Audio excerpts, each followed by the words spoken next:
Buenas noches. Las autoridades confirmaron en las últimas horas que dieron 2 nuevos golpes a las FARC. En Tolima fue abatido el cabecilla que comandaba los anillos de seguridad de alias Alfonso Cano. Y en Bogotá fueron capturados otros 2 presuntos implicados en el atentado contra las inmediaciones de Caracol Radio. En una operación del ejército en el sur del Tolima contra las FARC, murió Alirio Rojas Bocanegra, alias El Abuelo, con más de 23 años en esa guerrilla.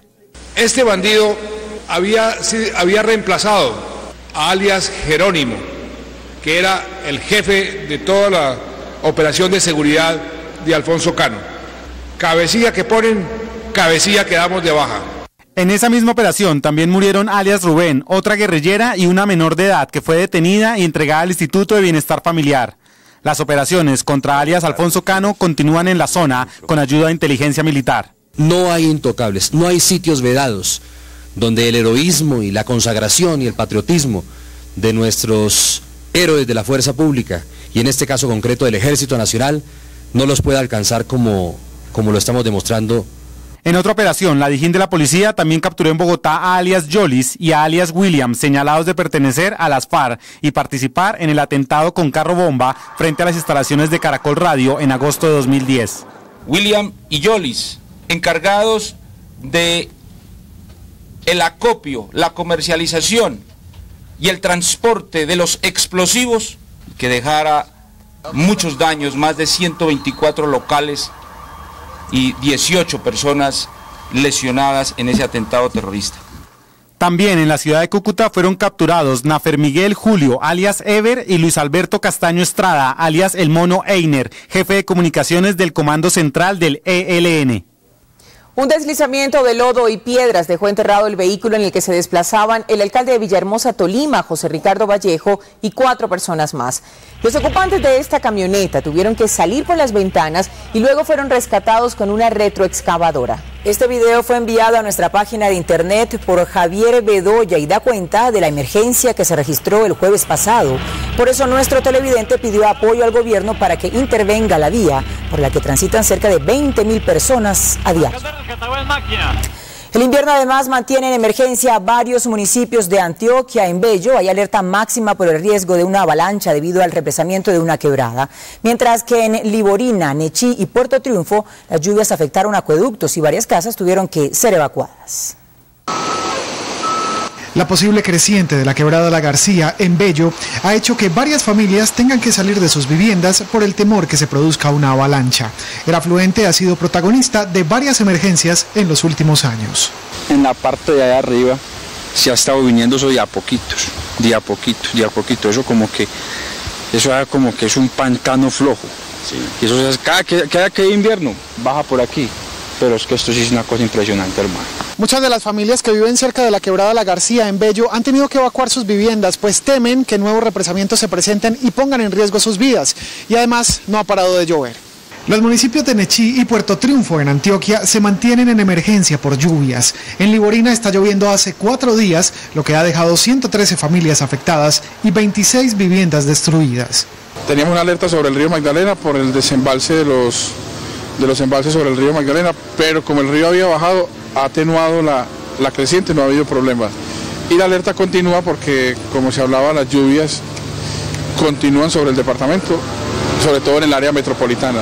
Las autoridades en Antioquia hicieron un llamado a los alcaldes para que estén atentos a los niveles de los ríos y al estado de las vías en todo el departamento. Un padre y su hijo murieron por una luz que los sepultó cuando trabajaban en la construcción de un sistema de alcantarillado en Baranoa Atlántico. La tragedia se presentó en esta obra, donde las víctimas trabajaban desde hace 4 meses con una empresa contratista. Luis Miranda Mendoza, de 52 años, y su hijo Luis, de 24, se encontraban en una zanja de 4 metros de profundidad cuando se presentó el alud. Los fallecidos vivían en el barrio Los Ángeles, en el suroccidente de Barranquilla, donde serán sepultados en las próximas horas. Ellos estaban haciendo una construcción aproximadamente de 4,5 metros de profundidad. Desgraciadamente el terreno colapsó y sucedió el siniestro. Les cayó, los sepultó aproximadamente 2,5 toneladas de escombro encima y no pudieron hacer nada. Nuevamente fue cerrada la vía que comunica a Suba con Cota en la sabana de Bogotá. El río Bogotá se desbordó hacia la carretera y la inundó hasta alcanzar niveles entre los 50 y los 90 centímetros. Y aunque el paso de vehículos está totalmente cerrado, algunos camiones y volquetas se arriesgan a pasar por el sector de Chorrillos y Pueblo Viejo para acortar el camino. Las vías habilitadas para llegar al municipio de Cota son la calle 80 y la autopista norte. Noticias Caracol conoció más detalles de la investigación que adelanta la Fiscalía por el escándalo de la millonaria defraudación al sistema de salud. Hasta ahora se han puesto al descubierto irregularidades en más de 10.000 recobros que realizó la organización criminal de la que hacían parte, según la investigación, funcionarios del Estado y de las EPS. De acuerdo con las autoridades, el modus operandi de la organización entre los años 2006 y 2010 era el siguiente. Una vez el Estado rechazaba las pretensiones de las EPS por no cumplir la totalidad de los requisitos para exigir los pagos por conceptos de servicios prestados a los usuarios, que en algunos casos no existieron, las EPS contrataban los servicios de una firma intermediaria que se encargaba de insistir para recuperar el dinero. A través de documentos adulterados, sellos falsos o facturas modificadas, entraban en escena los funcionarios del Ministerio de la Protección Social que pertenecían a la red, encabezados por Claudia Patricia Rojas, quien en tiempo récord redactaba memorandos, dictámenes o conceptos que en este caso le daban la razón a las EPS, ordenando los millonarios pagos. En retribución, las EPS pagaban una comisión a la empresa intermediaria que se repartían entre todos los que habían participado en la cadena.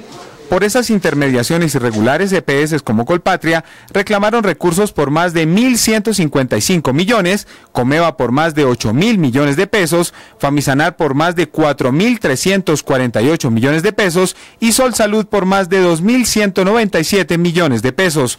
Como ejemplo, la Fiscalía determinó que la EPS Copsos le pagó por su trabajo a QAB Consultores 282.598.063 pesos desde 2009 hasta febrero de 2011, aunque hasta ahora se está determinando la totalidad del dinero que recibió la red. En algunos casos se tergiversaron resoluciones o mandatos judiciales para que las EPS recibieran un pago adicional del 35% de lo que les habían pagado con anterioridad y en tutelas que se autoriza un desembolso del 50%, pero la EPS recobra por mayor valor. De 14.852 recobros desde 2006 a 2011 a las EPS mencionadas, se detectaron irregularidades en el 75% de los recobros, es decir, en 10.910. 15 campesinos resultaron heridos tras enfrentamientos con la fuerza pública en Playa Rica, en el municipio de Tambo, Cauca. Los enfrentamientos se presentaron debido a que los labriegos mantienen sitiado a un grupo de erradicadores y soldados que habían llegado a esa zona. Un grupo del ESMAD de la policía llegó al lugar para dispersar a los campesinos. Los heridos están siendo trasladados por trochas hasta el hospital local de Tambo. Algunos integrantes del Polo Democrático criticaron de nuevo que no se haya escogido al reemplazo del alcalde suspendido de Bogotá, Samuel Moreno. El presidente Santos anunció hoy que la decisión se conocerá en unos días. El presidente Juan Manuel Santos anunció desde Sincelejo que en unos días definirá quién será el alcalde encargado de Bogotá. La última entrevista fue con la doctora Clara López. Estamos evaluando y yo creo que en un par de días vamos a tomar esa decisión. De inmediato reaccionó el concejal Carlos Vicente Rux del Polo Democrático, quien pidió celeridad. El gobierno nacional está en el deber de seleccionar rápidamente un alcalde o alcaldesa de las filas del Polo Democrático Alternativo. Aseguró que la demora puede tener que ver con el tema de la empresa de teléfonos de Bogotá. El presidente de la República quiere avanzar rápidamente en el proceso de vincular un socio estratégico, de vender parte de la empresa, y como los 3 miembros de la terna pasada por el Polo se oponen a esa posibilidad, pues quizás el presidente quiere tener un margen de maniobra para presentar y hacer avanzar el proyecto de acuerdo que facilita esa operación comercial. Se espera que la próxima semana el presidente Santos dé a conocer el elegido de la terna.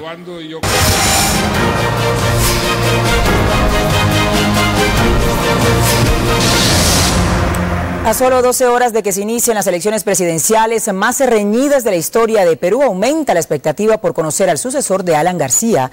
Por eso hacemos contacto a esta hora con nuestro enviado especial a Lima, Juan Carlos Mateus, para que nos cuente cómo está el ambiente previo a los comicios. Indudablemente hay un clima de tranquilidad entre la población peruana.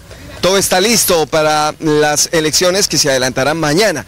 cuando se abran las urnas a partir de las 8 de la mañana y se defina durante el día, cuando se cierren las urnas a las 4 de la tarde, quién será el nuevo presidente de los peruanos, entre Keiko Fujimori y Ollanta Humala. Sin embargo, hay algunas razones de orden judicial y algunas advertencias que han hecho las campañas sobre la posibilidad de que hubiera algún saboteo en los comicios. Esta es la información. Serán 19 millones de peruanos quienes se acercarán mañana para elegir al sucesor del presidente Alan García en la Casa de Pizarro. Las últimas encuestas dieron un empate entre Keiko Fujimori y Ollanta Humala. Las opiniones divididas entre los peruanos. Bueno, Keiko Fujimori es una mujer muy independiente de su padre, como la están acusando. Es una mujer que se ha enfrentado a todos los problemas que habían pasado anteriormente, porque el ataque ha sido para ella. Ollanta es un portavoz de la mayoría de los peruanos que quieren cambio. Y las peruanas. ¿Por qué? Porque Keiko nos representa ahora a las mujeres. Yo creo que ya es tiempo, porque tantos años que ha pasado en la historia del Perú, toda la vida hemos sido gobernados por un hombre. Porque representa un cambio aquí en el país y estamos cansados de esa política tradicional. Gracias a esos malos políticos, la política está vista muy mal aquí en el país. La gente ya no confía. De otra parte, hoy José Ignacio Salafranca, director de la Misión de Observación Electoral, pidió a la justicia establecer la veracidad de interceptaciones telefónicas a la campaña de Humala.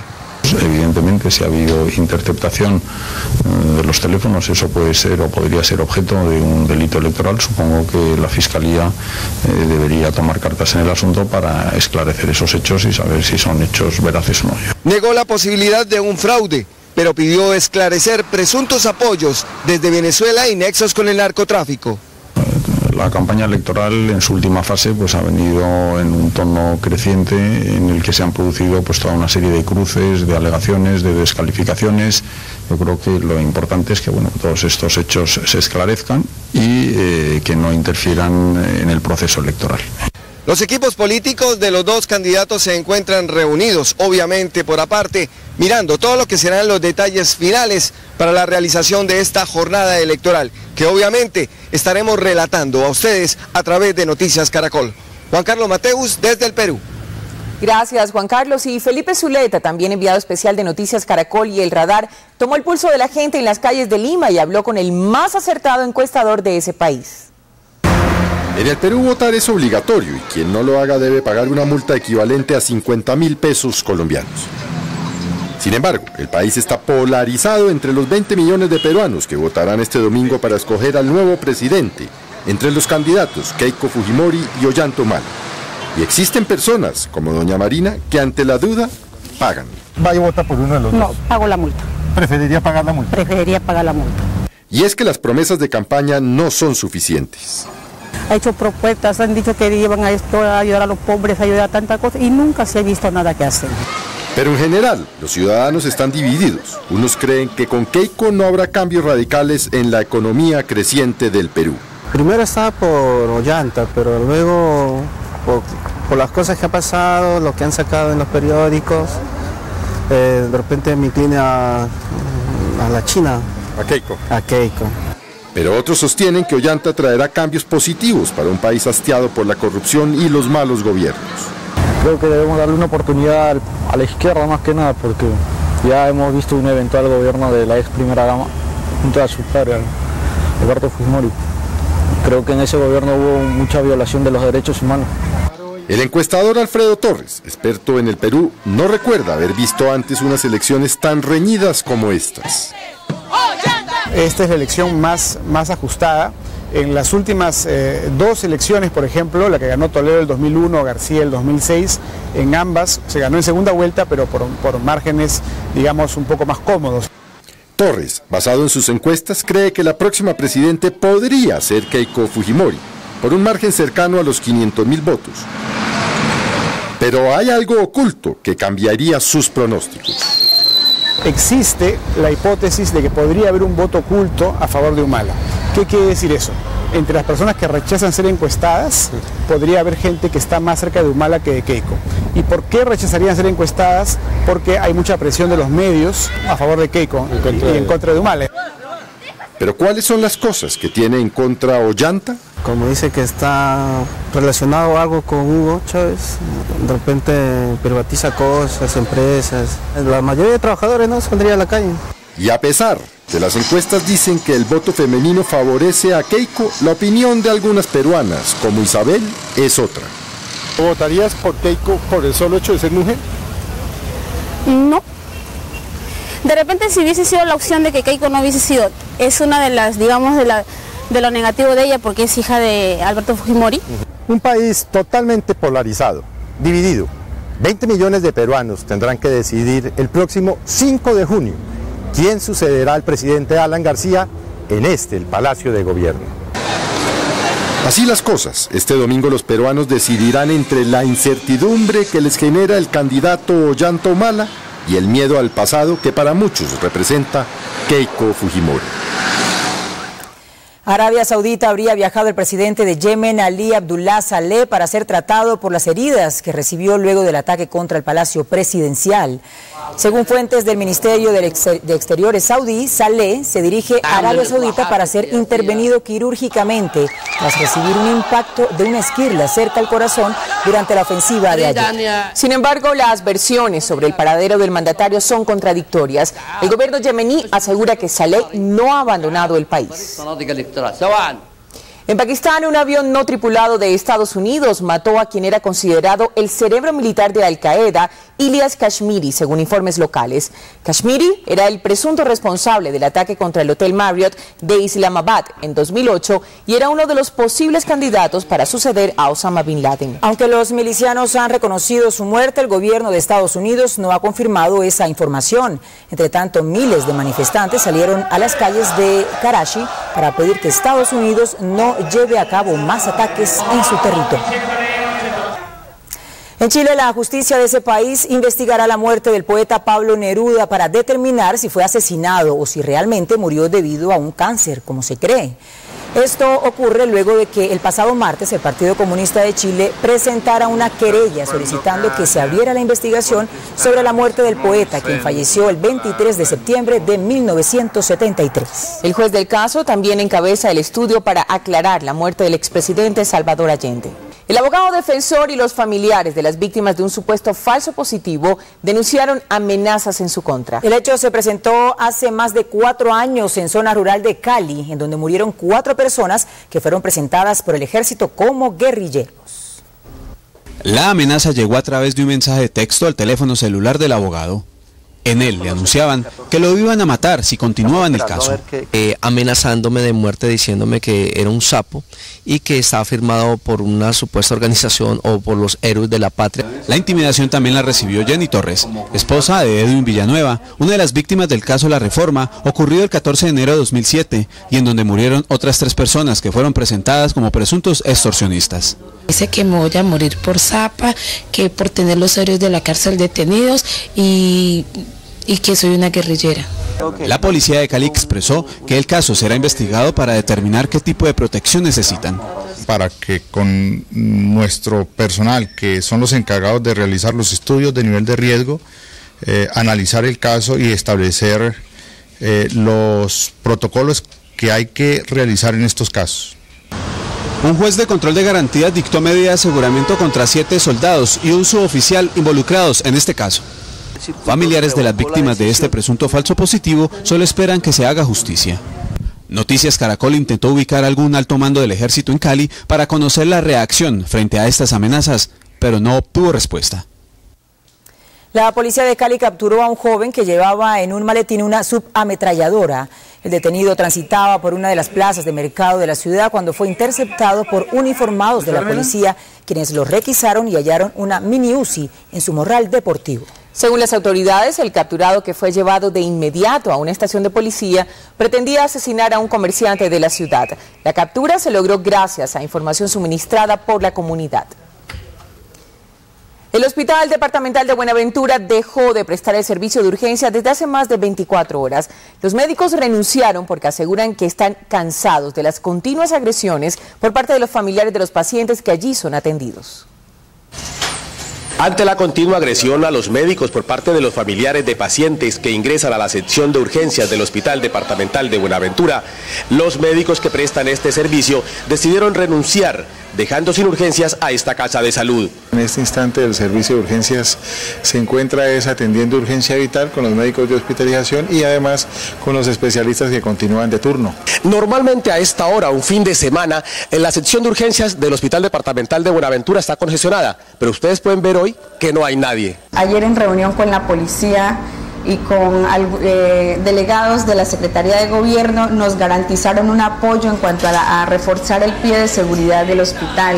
Por estas agresiones, ningún médico quiere prestar el servicio de urgencias en este centro hospitalario, que es el más grande de la costa pacífica y que atiende a la población más vulnerable de la región. Noticias Caracol visitó la serranía de la Macarena en el Meta, corazón del bloque oriental de las FARC, y en donde la Fuerza de Tarea Omega de las fuerzas militares adelanta una lucha sin tregua contra ese grupo ilegal. Esta zona selvática de los municipios de Uribe, La Macarena y La Julia en el Meta ha sido históricamente el centro militar de la guerrilla de las FARC en los últimos 45 años. Hoy, aunque los combates continúan y los hostigamientos contra las fuerzas militares no paran, en esta zona se están llevando a cabo planes de consolidación que hacen posible el desarrollo económico y social de la región. Aquí se han conformado microempresas con ayuda del Estado. Nos ha ayudado con asesoría, nos ha ayudado con la mano de obra para mejoramiento de las instalaciones del ingenio panelero. Anteriormente, con el trabajo que hacíamos con las mulas, nosotros producíamos alrededor de unas 6-7 cajas de panela diarias. En estos momentos se ha incrementado a unas 40-45. Se busca que la recuperación del territorio militarmente también llegue acompañada de servicios sociales. Nos construyó esta cocina comedor, la cual ha sido muy buena para aquí la comunidad y beneficia a los niños. Uribe, Uribe, con todo lo que ha sufrido. Con proyectos culturales también se intenta alejar a los jóvenes y niños de la violencia y el narcotráfico. La academia maneja un promedio de 70-80 alumnos estables. Estos municipios pasaron de ser controlados por la guerrilla de las FARC a tener una fuerte presencia militar. Todavía falta que se fortalezcan las instituciones del Estado para hacer un territorio de paz. En este momento se encuentra recuperado el área general del municipio de La Uribe. Lo que buscamos con esto es, uno, mejorar la calidad de vida de la población. Dos, con base a esto, que ellos mismos puedan montar sus empresas que progresen. Desde la inspección de La Julia en el Meta, uno de los sitios estratégicos de lucha contra las FARC, César Sánchez, Noticias Caracol. Una caleta de las FARC fue hallada por la policía de Caquetá en zona rural de Solano, en el noroccidente del departamento. Los uniformados llegaron hasta el lugar en helicóptero y luego a pie para realizar el operativo en el que se incautaron fusiles, granadas antiaéreas y otros explosivos. Según las autoridades, con este material las FARC pretendían realizar actos terroristas en la región. Durante el operativo no se registraron capturas.